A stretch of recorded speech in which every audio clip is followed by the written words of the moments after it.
मधुपुर नाम का छोटा सा गांव हर साल ठंड का सामना करता था, लेकिन इस बार की ठंड कुछ अलग ही रंग दिखा रही थी। जैसे आसमान ने सर्दी को अपने पूरे कहर के साथ धरती पर उतार दिया हो। जनवरी की शुरुआत ही थी, पर लगता था मानो ठंड अपने चरम पर पहुंचकर सब कुछ जमा देना चाहती हो। गांव के कच्चे पक्के घरों की छतें सुबह सुबह ओस नहीं, बल्कि बर्फ जैसी सफेद परत से ढकी मिलती। पेड़ों की पतली शाखाएं ठंड से सिकुड़कर मानो अपनी ही सांस रोक बैठी हों। सूरज भी बादलों की मोटी चादरों के पीछे ऐसे छिपा था जैसे उसे भी इस सर्द माहौल से बचना हो।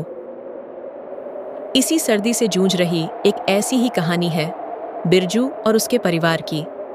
बिरजू अपनी छोटी बहन और बूढ़ी माँ के साथ गांव के किनारे बनी एक पुरानी टपकती हुई झोपड़ी में रहता था।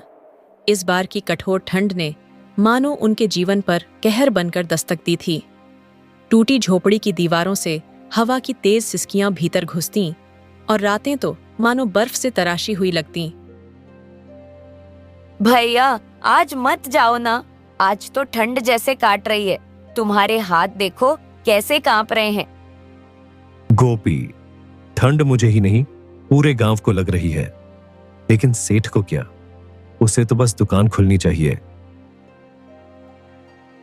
तुमने सेठ को बताया नहीं कि इतनी ठंड में काम कैसे करोगे? उसे तुम्हारी तकलीफें दिखाई भी नहीं देती क्या? मैंने बोला था उससे, पर वह कहता है ग्राहक आएंगे तो चाय चाहिए ही। गरीबों की तकलीफें कौन देखता है गोपी? हम लोगों के लिए ठंड कोई बहाना नहीं। सेठ तो ये भी कहता है कि चाय की दुकान पर आग हमेशा जलती है, इसलिए काम करने वालों को ठंड नहीं लगनी चाहिए। अब उसे क्या पता, आग चूल्हे पर जलती है, दिल में नहीं। तू बस ध्यान रखना, माँ को ठंड न लगे। मैं जल्दी लौट आऊंगा। भैया जल्दी वापस आ जाना, माँ पूरा दिन तुम्हारा इंतजार करती है। बिरजू मधुपुर गांव की एक छोटी सी चाय की दुकान में चाय बनाने का काम करता था।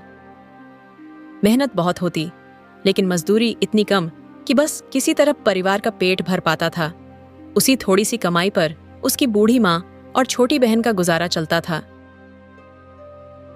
मधुपुर में हर साल सर्दी आती थी, पर इस बार की ठंड जैसे अपने पूरे जोर पर उतर आई थी। आम दिनों में गांव के लोग हंसते बोलते सर्दियां काट लेते थे, लेकिन इस साल की कड़ाके की ठंड ने सबको परेशान कर रखा था। हवा में बर्फीली सिहरन घुली रहती और आसमान पर काले बादल इस तरह मंडराते जैसे सूरज को कैद कर लिया हो। पूरा गांव दिन भर धुंध की चादर में लिपटा रहता, कुछ भी साफ दिखाई नहीं देता। चौपाल, जहां कभी लोग इकट्ठा होकर हंसी मजाक किया करते थे, अब बिल्कुल सूना पड़ा था। रास्ते वीरान, गलियां खाली और लोग अपने अपने घरों की दीवारों के पीछे जैसे ठंड से बचने को छिप गए हों। मधुपुर पर ठंड का साया पूरी तरह से फैल चुका था। भैया घर में अब बिल्कुल भी अनाज नहीं बचा है। जो थोड़ा सा आटा था उससे मैं माँ के लिए बस 2 ही रोटियां बना पाई हूँ। सोच रही हूँ एक रोटी माँ को खिला दूंगी और एक आप खा लेना। मेरे लिए रहने दो, मैं पानी पीकर रह लूंगी। गोपी, ये कैसी बातें कर रही है तू? तू भूखी रहेगी तो मैं कैसे चैन से काम कर पाऊंगा? पहले तू और माँ खाना खाओगी, मेरी फिक्र बिल्कुल मत कर। मैं दुकान पर चाय के साथ कुछ खा लूंगा। जो भी हो, आज काम से लौटते हुए मैं आटा लेकर ही आऊंगा। भैया हम कब तक यूं ही संघर्ष करते रहेंगे? माँ की दवा भी खत्म हो गई है और घर में इतनी ठंड है कि लगता है जैसे हड्डियां जम जाएंगी। मुझे बस डर लग रहा है कि कहीं हम इस ठंड का सामना न कर पाए। ठंड बड़ी है, पर हम उससे बड़े हैं। जब तक मैं हूं, तुम्हें और माँ को कुछ होने नहीं दूंगा। बस तू हिम्मत मत हारना गोपी, सब ठीक हो जाएगा।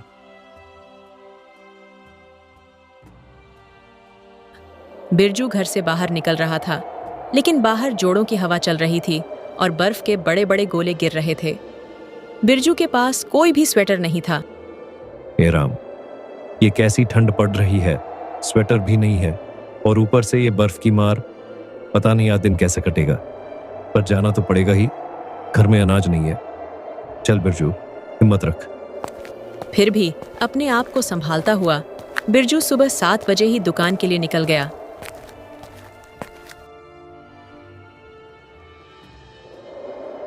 कहाँ रह गया था तू बिरजू? मैं कब से तेरा इंतजार कर रहा हूं। जल्दी से बर्तन धो और ग्राहकों के लिए चाय चढ़ा, आज भीड़ ज्यादा है। सेठ जी, रास्ते में ठंड बहुत थी, बर्फ गिर रही थी, इसलिए थोड़ा देर हो गई। अभी सब काम कर देता हूँ। बहाने मत बना, काम में लग। यहाँ ठंड की नहीं, काम की कीमत है। जी सेठ जी, अभी शुरू करता हूँ।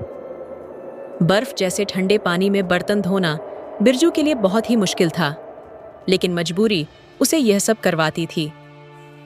बर्तन धोकर बिरजू ने जल्दी से चाय बनाई और धीरे धीरे ग्राहक आना शुरू हो गए।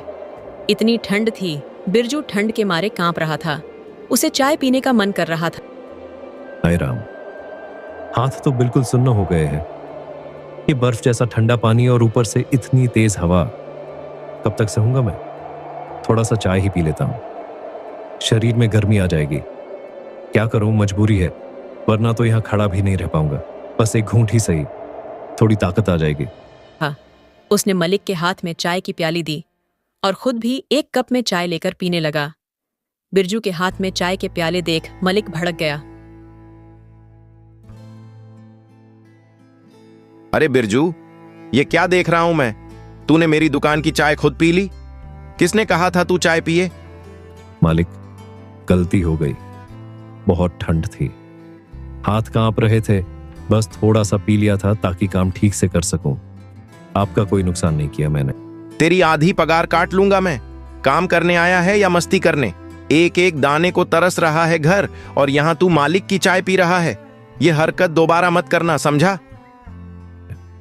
आधी पगार मत काटिए मालिक, घर में वैसे ही कुछ नहीं है। माँ और गोपी भूखी है, आगे से ऐसी गलती नहीं होगी, बस इस बार माफ कर दीजिए।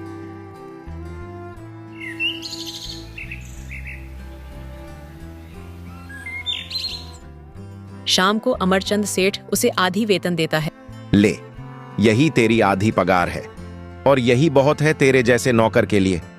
एक कप चाय की चोरी कर ली तूने। सेठ जी, मेरी बात तो सुन लीजिए। मैंने चोरी नहीं की, बस ठंड बहुत थी इसलिए एक घूंट चाय पी ली थी। मैं क्यों दूं पूरी पगार? मेरा नुकसान करेगा और मैं चुप बैठूं? आज से तू यहां काम पर मत आना। मुझे ऐसे आदमी नहीं चाहिए जो दुकान का सामान खुद ही खा पी जाए। जा, निकल जा यहां से। पूरे दिन बर्फ जैसे पानी से बर्तन धोए हैं, हाथ सूज गए हैं। अगर गलती हो गई हो तो माफ कर दीजिए। मुझे इस नौकरी की बहुत जरूरत है सेठ जी। घर में माँ और बहन मेरा इंतजार कर रहे हैं, कृपा करके मुझे मत निकालिए। मैं आगे से ऐसी गलती दोबारा नहीं करूंगा। पड़ी, उसे नहीं पता था कि एक कप चाय पीना उसे इतना भारी पड़ जाएगा। आधी वेतन देकर सेठ बिरजू को काम से निकाल देता है।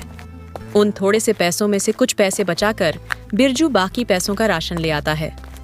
घर आकर जब उसने राशन अपनी माँ के पास रखा तो इतना कम राशन देखकर उसकी माँ ने पूछा, बेटा, इतना कम राशन क्यों लाया?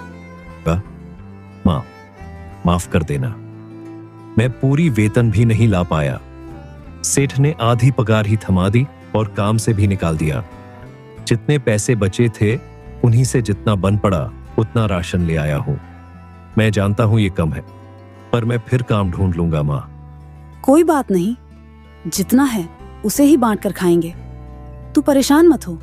देख, गरीबी पहली बार नहीं आई हमारे घर में। हम तो सालों से ऐसी ही ठंड में चूल्हे के पास बैठे बैठे दिन काटते आए हैं। बेटा, तू ही तो है जो इस घर को चला रहा है। तू बाहर ठंड में काम करता है, सुबह से शाम तक सर्द हवाओं से लड़ता है। इसीलिए जो पैसे तूने बचाए हैं ना, उन्हें अपने ऊपर खर्च कर गर्म कपड़े ले ले। तू बस चिंता मत कर, मैं ठीक हूं। मुझे गर्म कपड़े बाद में भी मिल जाएंगे। पहले घर चले। माँ, तू और गोपी भूखी न रहो, बस यही सोचकर पैसे बचाए। हमें कुछ नहीं चाहिए, हम तो यहाँ चूहे के पास भी बैठकर आग सेक लेंगे। मगर तुझे ठंड में बिना कपड़ों के नहीं देख सकती मैं। अपने लिए कुछ ले ले बेटा, मेरी बात मान जा। बाकी पैसों से बिरजू अपने लिए स्वेटर खरीद लेता है। गोपी जब भी खाना बनाती तो बिरजू की माँ वहीं चूल्हे के पास बैठी रहती ताकि थोड़ी गर्माहट मिल सके। अम्मा, मैं जरा बाहर जा रहा हूं। सोच रहा हूं कि कहीं ना कहीं कोई काम मिल जाए। अब सेठ के यहां तो मुझे दोबारा जगह मिलने से रही। घर में जो थोड़े बहुत पैसे बचे हैं उनसे कितने दिन गुजारा चलेगा? मैं कोशिश करूंगा कि आज ही कोई काम ढूंढ लूं। जा बेटा जा, काम ढूंढना जरूरी है, पर ये बात याद रखना, हम गरीब सही मगर हिम्मत वाले हैं। 2 वक्त की रोटी भले कम हो जाए पर साहस नहीं टूटने देना। ठंड बहुत है, इसीलिए धीरे धीरे चलना, अपने नए स्वेटर को अच्छे से पहनकर ही बाहर जाना। और चिंता मत कर, मैं चूल्हे की गर्माहट में ठीक हूँ। अब ज्यादा देर तक चूल्हे के पास मत बैठना, धुआं आपको तकलीफन देता है। घर की फिक्र छोड़कर बस अपने काम का ध्यान रखना। भगवान तेरी मेहनत जरूर रंग लाएगा बेटा। बिरजू बाहर चला जाता है। बाहर ठंडी ठंडी हवाएं चल रही थीं, लेकिन वह काम की तलाश में बस आगे बढ़ा जा रहा था।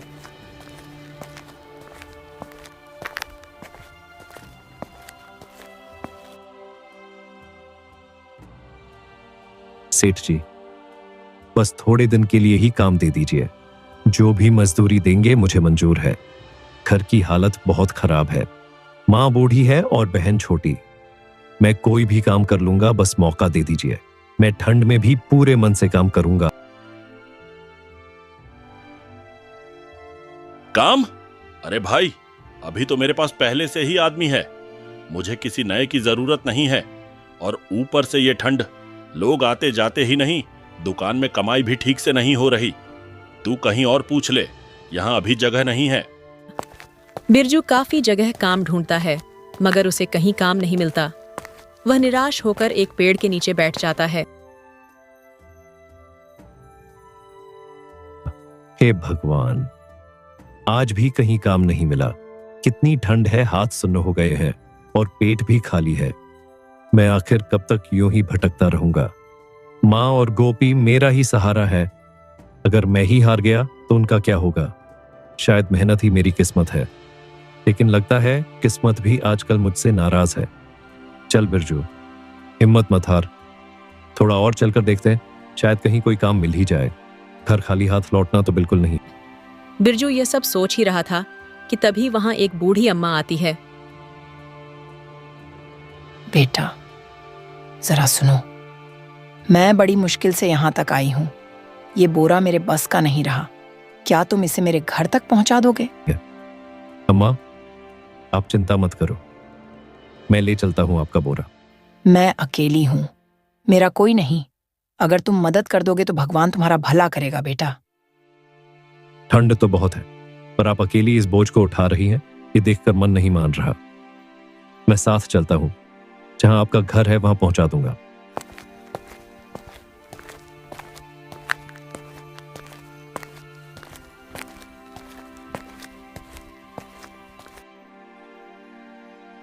बेटा लकड़ियां यहीं रख दे, भगवान तुम्हारा भला करे। तूने मेरी बहुत मदद कर दी।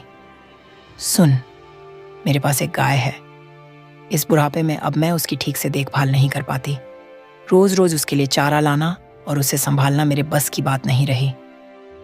अम्मा, आप कैसी बातें कर रही हैं? मैं आपकी गाय कैसे ले सकता हूं? ये तो आपके परिवार जैसी है। मैं तो बस लकड़ियां उठाकर लाया, इसमें इतना बड़ा तोहफा देने की क्या जरूरत है? बेटा तुम इसे अपने साथ ले जाओ, मन मत करो।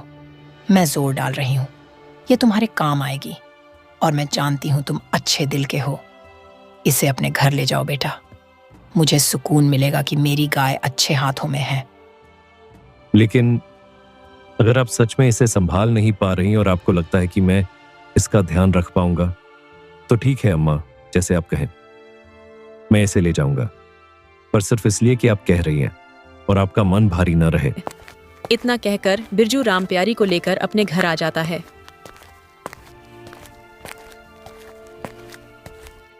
जब गोपी ने बिरजू को गाय के साथ देखा तो वह बोली, अरे भैया, ये गाय कहाँ से ले आया? हमारा घर तो वैसे ही छोटा है और ऊपर से इसे कैसे संभालेंगे? और इसकी देखभाल का खर्चा? भैया ये सब कैसे होगा? ये गाय बुद्धि अम्मा ने अपनी खुशी से दी है। उन्होंने कहा कि वो इसे संभाल नहीं पा रही, बोले मैं इसे ले जाऊं तो हमारा भी भला होगा और उनका भी। इस गाय का नाम रामप्यारी है।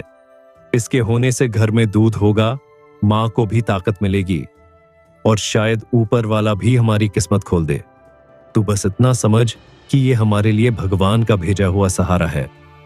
बिरजू जंगल जाता है और ढेर सारी हरी घास राम प्यारी के लिए काट कर लाता है और राम प्यारी को खिला देता है। कुछ देर बाद राम प्यारी ढेर सारा दूध देती है। भैया, इतना सारा दूध, आज तो लगता है हम सब पेट भर कर खाएंगे। माँ भी महीनों बाद अच्छी नींद सो पाएंगी।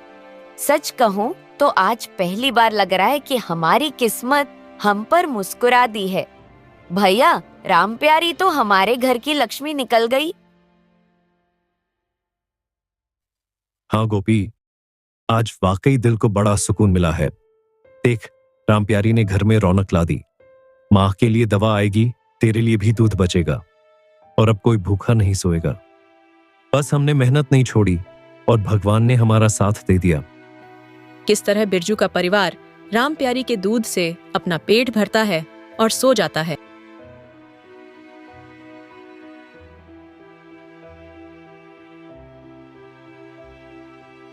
माँ, मैं सोच रहा था, क्या मैं अपनी ही छोटी सी चाय की दुकान खोल लूं? दूसरों के यहाँ काम करके बस अपमान ही मिलता है। अगर अपनी दुकान हो जाए तो शायद हमारी जिंदगी थोड़ी आसान हो जाए। आप बताओ क्या करूं? बेटा बिरजू, तेरी बात बिल्कुल ठीक है। अगर तू अपनी दुकान खोल लेगा तो किसी का डर नहीं रहेगा, न कोई तेरी पगार काटेगा। तू मेहनती है, तेरी चाय भी बहुत बढ़िया बनती है।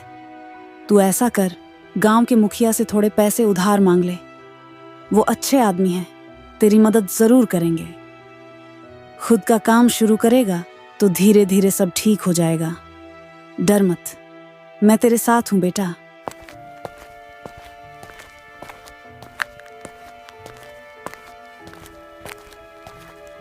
अरे बिरजू बेटा, इस ठंड में यहाँ कैसे आ गया? बोलो, क्या बात है? नमस्ते मुखिया जी, मैं मदद मांगने आया हूं। मैं अपनी एक छोटी सी चाय की दुकान खोलना चाहता हूं, लेकिन मेरे पास पैसे नहीं है। आप अगर थोड़ा सा उधार दे दें तो मैं मेहनत करके धीरे धीरे चुका दूंगा। ये ठंड में मेरी माँ और बहन बहुत परेशान हैं। अगर दुकान खुल जाएगी तो हमारा घर भी चल जाएगा। क्या तुम अपनी चाय की दुकान खोलना चाहते हो? बहुत बढ़िया सोच है बेटा। मेहनत करने वालों की हमेशा राह बनती है। जितने पैसे तुम्हें चाहिए मैं दे देता हूं। ये मेरी तरफ से तुम्हारे भविष्य के लिए मदद है। जाओ, दुकान अच्छे से चलाना और गांव का नाम रोशन करना। मैं आपका एहसान कभी नहीं भूलूंगा मुखिया जी। बिरजू मुखिया से पैसे लेता है और अपनी छोटी सी चाय की दुकान खोल लेता है। चाय बनते हैं उसकी खुशबू चारों तरफ फैल जाती है और लोग उसकी दुकान पर आकर चाय पीते हैं। वहीं से थोड़ी दूर पर अमरचंद की भी चाय की दुकान थी। बिरजू की दुकान अच्छी खासी चलते हुए देखकर उसे बहुत जलन होती है और वह मन ही मन सोचता है, ये छोटा सा बिरजू मेरे सामने दुकान खोलकर क्या मेरा मुकाबला करेगा? 2 दिन चाय बेचकर क्या बड़ा व्यापारी बन जाएगा? कल तक मेरे यहाँ काम करता था और आज देखो, लोग उसी की चाय की तारीफ कर रहे हैं। अगर ऐसे ही चलता रहा तो मेरी दुकान पर कौन आएगा? कुछ ना कुछ करना पड़ेगा। इस लड़के को इतना ऊपर नहीं जाने दूंगा। मेरे सामने चमकने की कोशिश करेगा तो अच्छा नहीं होगा। अब बिरजू की दुकान काफी अच्छी चलने लगी थी। बिरजू की चाय इतने स्वादिष्ट होती थी कि अमरचंद के ग्राहक भी बिरजू की दुकान पर आकर चाय पीते थे। इससे अमरचंद की कमाई कम हो गई थी। तो अब ये बिरजू मेरी दुकान के सामने अपनी दुकान चमका रहा है। कल तक आधी पगार लेकर दर दर भटक रहा था और आज मेरे ग्राहक भी छीन रहा है। ये लोग भी ना जरा सी नई चाय क्या मिल गई, मेरी दुकान का मुंह ही भूल गए। देख लेना, ज्यादा दिन नहीं टिकेगा ये। 1-2 दिन की चमक दमक सबकी दुकान दिखा देती है। असली चाय तो मेरी है और असली दुकान भी मेरी ही चलेगी। ये बिरजू क्या चीज है? मुझे चैलेंज कर रहा है लगता है, लेकिन मैं भी अमरचंद हूं। जितनी जल्दी ऊपर गया है उतनी जल्दी नीचे भी आएगा। अमरचंद कुछ गुंडों को जानता था। सुनो, एक काम है तुम लोगों के लिए। उस बिरजू ने नई दुकान खोल ली है और मेरे सारे ग्राहक उधर जा रहे हैं। इससे पहले कि मेरी दुकान बंद हो जाए, तुम जाकर उसकी दुकान ही बंद करवा दो। पैसे अभी भेजता हूं। काम साफ सुथरा होना चाहिए, समझे? बिरजू को इतना डरा देना कि दोबारा दुकान खोलने की हिम्मत ही ना बचे। अरे ओ सुन, यही है ना तू बिरजू?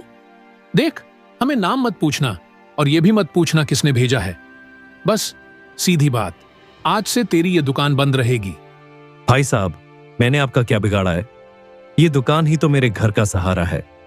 माँ बहन भूखे मर जाएंगी अगर इसे बंद कर दूं। ज्यादा होशियारी दिखाएगा ना तो तेरी हड्डियां तोड़कर यहीं बर्फ में गाड़ देंगे। समझ में आया? शांति से बोरी बांध और निकल यहां से, वरना अंजाम बहुत बुरा होगा। वह गुंडे बिरजू को वहां से धमकाकर चले जाते हैं। अगले दिन बिरजू फिर से अपनी दुकान खोलता है। बिरजू की दुकान फिर से वहीं पर खुला देख अमरचंद को बहुत ज्यादा गुस्सा आता है और फिर से उन गुंडों को बुलाता है। तुम लोग किस काम के हो रहे? मैंने तुमसे साफ कहा था कि उस बिरजू की दुकान हमेशा के लिए बंद होनी चाहिए, लेकिन अगले ही दिन वह फिर से दुकान खोलकर बैठ गया। ये क्या मजाक है? जाओ, इस बार ढंग से काम करो, उसकी दुकान तोड़ दो, उसे डराकर भगा दो, समझे? इस बार कोई डील मत देना, वरना तुम सबको मैं छोड़ने वाला नहीं हूं। ठीक है सेठ जी, अब की बार गलती नहीं होगी। आप टेंशन मत लो, हम उसका हिसाब पूरा कर देंगे। वह कल जैसे वापस नहीं उठेगा, दुकान खोलने की हिम्मत भी नहीं करेगा। आप बस देखना, इस बार काम पूरा होगा और ढंग से होगा। वह गुंडे एक बार फिर से बिरजू के पास आते हैं। ओ बिरजू, फिर से दुकान खोल ली तूने? लगता है कल की बात तेरे दिमाग में छड़ी ही नहीं। हमने तो कहा था कि यहां दुकान मत खोल, फजूल में हीरो मत बन, वरना इस बार सीधा उठाकर फेंक देंगे। समझ आया कि दोबारा समझाएं? बिरजू उस वक्त चाय बना रहा था। जब चाय की खुशबू गुंडों के नाक तक पहुंचती है तो उन्हें भी चाय पीने की इच्छा होती है। अरे ओ बिरजू, रुको जरा, ये कैसी खुशबू आ रही है? लगता है चाय काफी बढ़िया बना रखी है। हम लोग काम से आए हैं, पहले एक एक कप चाय तो डलवा दे, काम बाद में देख लेंगे। लेकिन बता दूं, चाय वैसी होनी चाहिए जैसी खुशबू आ रही है। ये क्या कमाल की चाय बनाता है तू? अरे वाह, ऐसी चाय तो हमने कहीं नहीं पी। बिल्कुल लाजवाब। सुन, तू अपना काम ऐसे ही करता रह, अब से तुझे कोई परेशान नहीं करेगा। जो भी तेरे रास्ते में आया हम संभाल लेंगे। तू बस इसी तरह चाय बनाता रह, समझा? गुंडे जैसे ही वह चाय पीते हैं, जैसे कि उन पर कोई जादू हो जाता है और वह डंडा लेकर अमरचंद के पास वापस लौट जाते हैं और उसकी खूब पिटाई करती है। गुंडे अमरचंद को धमकाते हैं। सुन, ये हमारी पहली और आखिरी चेतावनी है। अगर दोबारा बिरजू को तंग करने की सोची ना, तो तेरी दुकान क्या, तेरी अकड़ भी हम इसी ठंड में जमा कर देंगे। समझ में आया? अब बिरजू अपनी दुकान आराम से चलाएगा और तू दूर से ही देखता रहेगा। जिंदगी भर याद रहेगा कि किसी मेहनतकश इंसान से पंगा लेना कितना महंगा पड़ता है। गुंडों की धमकी से डरकर अमरचंद ने अब बिरजू को परेशान करना बंद कर दिया था। अब बिरजू आराम से ठंड में अपनी चाय की दुकान लगाता है और कड़कती ठंड में लोग उसके चाय के खूब मजे लेते हैं।